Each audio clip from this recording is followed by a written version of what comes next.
Hoje é um dia particularmente especial para nós aqui, porque o Canal Livre comemora o seu primeiro ano de vida neste formato, com a plateia ativamente presente e participante, e com a minha participação também. Eu me lembro dos primeiros programas, alguns de vocês certamente ainda devem se lembrar também. Eu estava extremamente nervoso, suava muito. Hoje também vou suar, porque na verdade estamos sem ar-condicionado aqui. Mas na época eu suava mesmo com ar-condicionado por várias semanas, porque o nervosismo era muito grande. Eu quero agradecer demais toda a equipe de produção do Canal Livre, todos os técnicos que nos acompanham por aqui e principalmente a vocês que, principalmente no início, tiveram muita paciência comigo, que era um principiante e que estava tentando me acostumar à presença das câmeras, a saber falar com as pessoas através das câmeras, coisa que não era a minha especialidade. Não digo que já seja, mas eu acho que já consegui algum avanço.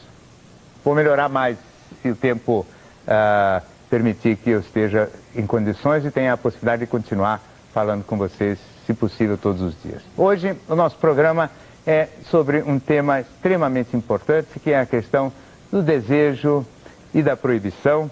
E se a proibição aumenta o desejo, se a proibição gera o desejo, se o desejo já antecede a proibição. Eu penso que não há dúvida nenhuma de que alguns desejos existem independentemente de qualquer proibição. São os desejos naturais do ser humano, aqueles que têm que ser limitados para que a vida em grupo seja possível.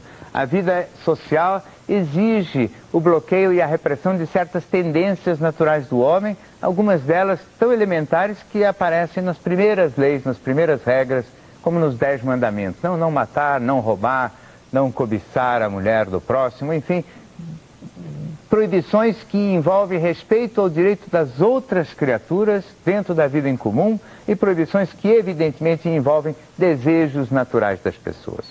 Agora, também não tenho dúvida de que as proibições, pelo simples fato de existirem, elas podem aumentar certos desejos. E principalmente em certos outros assuntos onde a proibição se cria depois, como é o caso da proibição, por exemplo, para a comida, no caso dos obesos que estejam fazendo dieta, a proibição do uso de drogas, ou mesmo, por exemplo, a proibição de se fumar cigarros comuns dentro de um cinema. Eu acho que isso às vezes aumenta terrivelmente a vontade de fumar daquele que é viciado.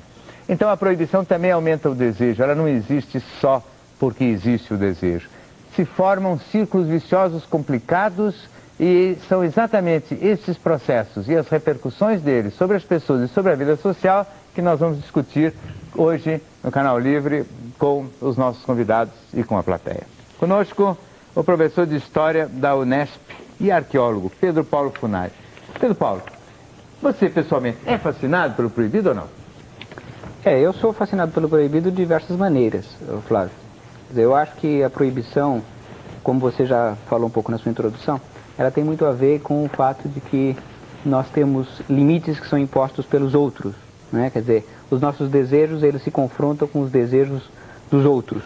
Então eu acho que um elemento central na vida em sociedade é a questão das limitações que as pessoas se apresentam mutuamente. Então eu acho que qualquer vida em sociedade, em qualquer época histórica, ela envolve a questão da relação e das limitações que as pessoas têm e que se estabelecem mutuamente. Mas, Pedro Paulo, uma das coisas que me impressiona, sempre me impressionou e que eu gostaria muito de ver discutido aqui é o seguinte: por que determinadas pessoas são mais condescendentes e tolerantes com as proibições, que aceitam mais docilmente os limites impostos, e outras se rebelam mais intensa e dramaticamente? Você tem algum palpite a respeito disso? Bem, eu acho que a rebeldia com relação à proibição, à limitação, eu acho que ela deriva da própria sociedade em que a pessoa está inserida, né?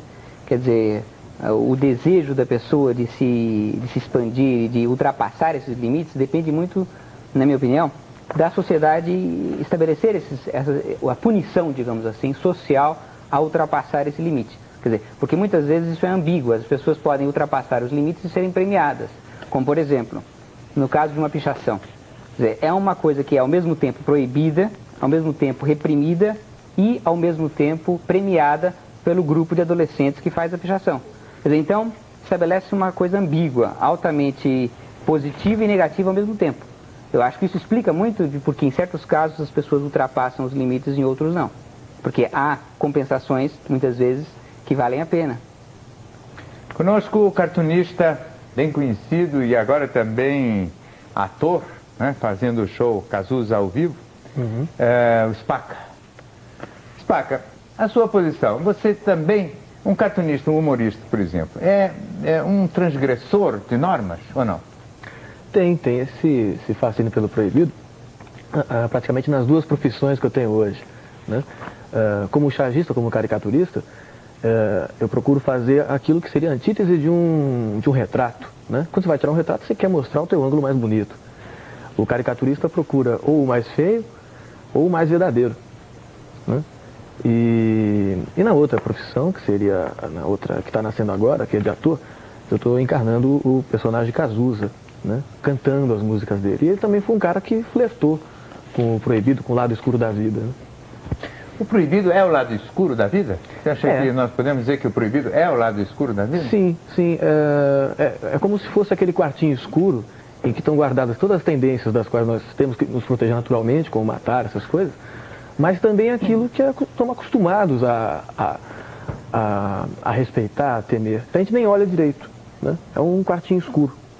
Uma coisa, e justamente por estar nessa área da personalidade que é meio obscura, é que esse desejo natural acaba nos fascinando, nos hipnotizando e às vezes levando a cometer sem um certo controle.